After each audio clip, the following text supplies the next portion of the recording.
अक्सर लोग कंफ्यूज होते हैं, वो यह समझते हैं कि HPL बैंक और बैंक अल हबीब और हबीब मेट्रो बैंक तीनों एक ही बैंक हैं।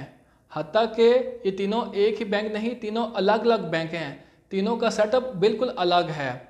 इसलिए अगर आपने कैश जमा करवानी है HBL अकाउंट में तो आपने HPL बैंक में जाना है। इसी तरह हबीब मेट्रो बैंक में कैश जमा करानी है तो आपने हबीब मेट्रो बैंक में ही जाना है। और तीसरा, आपने अल हबीब बैंक में कैश जमा करवानी है तो आपने बैंक अल हबीब में ही जाना है। तो मेरा मकसद ये था आप लोगों को बताना कि ये तीनों बैंक अलग अलग हैं।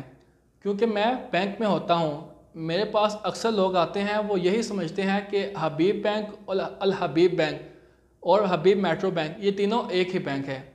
तो उम्मीद है मेरी ये वीडियो आपके लिए इंफॉर्मेटिव होगी और आपके लिए आसानी पैदा करेगी। तो अगर आपको मेरी वीडियो पसंद आए